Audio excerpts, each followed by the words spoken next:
ಅವಕಾಶ ಇಲ್ಲ. ನೆಕ್ಸ್ಟ್ ಗಣಪತಿ ಮಾಡ್ಬೇಕು ಕೂಡಿಸ್ಬೇಕು ಅಂತಂತಂದ್ರೆ ನಾನು ಈಗಾಗಲೇ ಹೇಳಿದೆ, ಈ ಸಂಬಂಧಪಟ್ಟ ನಮ್ಮ ಇಲಾಖೆಯಿಂದ ಪರ್ಮಿಷನ್ ತಗೋಬೇಕು ಅಡ್ವಾನ್ಸ್ ಆಗಿ. ನಾವು ನಾಳೆ ಇವತ್ತು ಹಬ್ಬ ಇದೆ, ನಾವು ಇವತ್ತು ಬೆಳಿಗ್ಗೆ ಗಣಪತಿ ತಗೊಂಡ್ ಬರ್ತೀವಿ ಅಂತಂದಿಲ್ಲ. ಆತರ ಲಾಸ್ಟ್ ಮೂಮೆಂಟ್ ಬಂದಿದ್ದವರಿಗೆ ನಾವು ರಿಜೆಕ್ಟ್ ಮಾಡ್ತೀವಿ. ಆಮೇಲೆ ಸ್ಪೀಕರ್, ಈಗ ಎಕ್ಸಾಮ್ಸ್ ಮಿಡ್ ಟರ್ಮ್ ಎಕ್ಸಾಮ್ಸ್ ನಡೀತಾ ಇದೆ. ಪಕ್ಕದ ಮನೆಯಲ್ಲಿ ಯಾರಾದ್ರೂ ಓಲ್ಡ್ ಏಜ್ ಪೀಪಲ್ಸ್ ಇರ್ತಾರೆ. ಹೀಗಾಗಿ ಯಾವುದೇ ಕಾರಣಕ್ಕೂ ಕೂಡ ಜೋರಾಗಿ ಸೌಂಡ್ ಇಟ್ಬಿಟ್ಟು ಸೌಂಡ್ ಸಿಸ್ಟಮ್ ಇಟ್ಬಿಟ್ಟು ರಿಕಾರ್ಡ್ಸ್ ಗಳನ್ನೆಲ್ಲ ಹಾಕುವಂಗಿಲ್ಲ.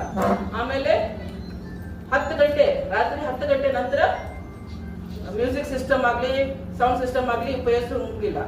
ಸೌಂಡ್ಗೆ ನೀವು ಅಡ್ವಾನ್ಸ್ ಆಗಿ ನಮ್ಮ ಇನ್ಸ್ಪೆಕ್ಟರ್ ಸ್ಟೇಷನ್ ಲೆವೆಲ್ ಅಲ್ಲಿ ನೀವು ಪರ್ಮಿಷನ್ ತಗೋಬೇಕಾಗತ್ತೆ, ಮೈಕ್ ಲೈಸೆನ್ಸ್ ಎಲ್ಲಾನು ಕೂಡ. ಅದರ ಜೊತೆ ಮಿನಿಮಮ್ ಡೆಸಿಬಲ್ ಅಂತಾನು ಕೂಡ ಇದೆ. ಅದಕ್ಕಿಂತ ಜಾಸ್ತಿ ಬಹಳಷ್ಟು ನಾವು ಡೇ ಟೈಮ್ ಹಾಕ್ತಿವಿ ಅಂತ ಜಾಸ್ತಿ ಹಾಕೋದನ್ನು ಕೂಡ ಇಲ್ಲ. ಸೊ ಇವನ್ನೆಲ್ಲನೂ ಕೂಡ ಕಂಡೀಷನ್ಸ್ ನಾವು ತಗೊಂಡ್ ಬಂದಿದ್ದೀವಿ, ನೀವು ಕಂಪಲ್ಸರಿ ಫಾಲೋ ಮಾಡ್ಲೇಬೇಕು. ಪ್ಲಸ್ ಎಲ್ಲಿ ಇಮರ್ಷನ್ ಮಾಡ್ತೀರಾ ಅನ್ನೋದ್ರ ಬಗ್ಗೆನೂ ಕೂಡ ನಮಗೆ ಮಾಹಿತಿ ಕೊಡಬೇಕು. ಸೊ ದಟ್ ನಾವು ಇದನ್ನ ಅಲ್ಲಿ ಏನ್ ಇಮರ್ಷನ್ ಪ್ಲೇಸ್ ಅಲ್ಲಿ ಬಂದೋಬಸ್ತ್ ಮಾಡ್ಕೊಂಡಿರ್ತೀವಲ್ಲ ಅಲ್ಲಿನೂ ಕೂಡ ನಾವು ಇಂತಿಂತ ಗಣಪತಿ ಅಥವಾ ಇಷ್ಟು ಗಣಪತಿ ಅಲ್ಲಿ ಇಮರ್ಷನ್ ಪ್ಲೇಸ್ ಬರುತ್ತೆ ಅಂತ, ಅದಕ್ಕೆ ಅವರು ಕೂಡ ಸಿದ್ಧತೆ ಮಾಡ್ಕೊಳ್ತಾರೆ ಎಲ್ಲೆಲ್ಲಿ ಇಮರ್ಷನ್ ಪ್ಲೇಸಸ್ ಇದೆ ಅಂತ.